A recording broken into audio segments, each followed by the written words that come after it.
This was probably the match that made my name. There wasn't too much on the table to attack, so I just rolled the cue ball up to the edge of the pocket. The weight was perfect. It stopped right there. The Crucible crowd went wild. Honestly, facing a world-class player like Bingham, I had to play absolutely perfect safety. I couldn't give him anything. I guess you could say I was the dark horse of that World Championship. When we got to the decider at double match point, the pressure was intense. Bingham was up 12-9 and had match point.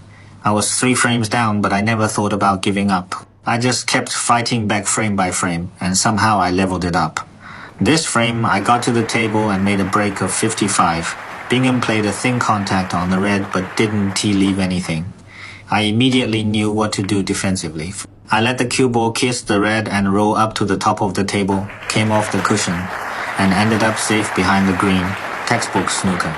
After a few snookers in a row, you could see Bingham was getting frustrated. That early momentum was gone. He escaped pretty well, came off one cushion and hit it clean. Anyone who can go 24 frames with me has got serious game, no doubt about it. I tried to use the black to lay another snooker, but I misjudged the angle and the cue ball ran into it. Fortunately, the balls ended up safe and didn't leave an opening.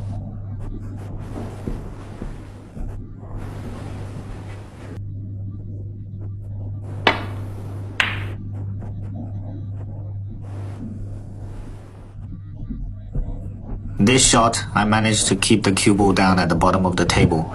Didn't give him any chance to get in. The score was really tight at this point. It all came down to who could play better safety. Bingham seized the moment and laid a really good snooker with the yellow. When he went back to his chair, you could see the satisfaction written all over his face. Instead of going for the red on the right, I chose the harder but safer option, the red tied to the cushion. I didn't hit it, but I also didn't leave him a shot. Bingham looked it over and asked the referee to replace the balls. At this stage, even if you get a foul trying to escape, it doesn't matter. The key is not leaving anything on. With the balls reset from the previous shot, I escaped successfully this time. Both balls ended up safe again. But Bingham wasn't satisfied with just picking up 4 points. He kept pressing after hitting the red.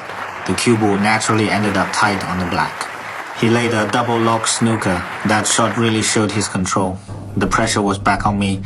Both top pockets were wide open. One mistake here and I'd probably leave something. My first attempt was off angle. I missed the red, luckily. The cue ball ended up tight on the blue, completely limiting the shot options. Bingham picked up another 4 points, but there was nothing he could do except make me keep playing. After adjusting, I hit the escape hard. The idea was to hit the red and then control the cue ball down to the bottom cushion, giving him nothing. At this point, the two reds were far apart. Bingham's game plan was basically over.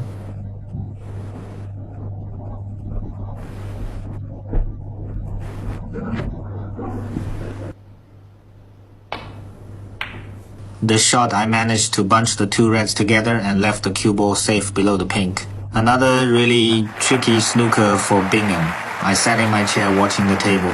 The two reds were sitting one high, one low near the left pocket. One mistake here and I probably leave a shot. Bingham tried to come off two cushions to hook the red, but unfortunately the cue ball hit the yellow instead. Not only did he get a 4-point foul, but he handed me a gift of a scoring chance. He actually slammed the table in frustration. That mistake cost him any control he had left in the frame when he was already behind.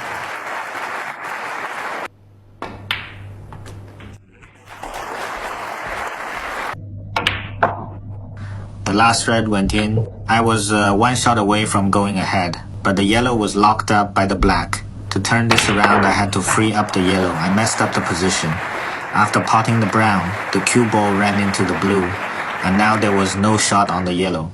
But safety is my strong suit. I played a thin contact on the yellow while leaving the cue ball tied to the left of the black. Another awkward snooker for Bingham. Now I was up by 3 points. Bingham had his back against the wall. If he didn't escape this one, the gap would widen to 7 points.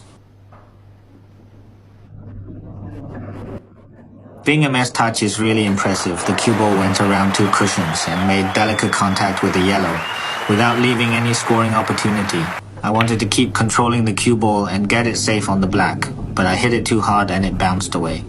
Still, I was ahead in points, so I didn't need to worry about leaving anything. Bingham was trying to lay a snooker with the yellow, but the yellow unexpectedly went in the pocket. That was it. I won the match.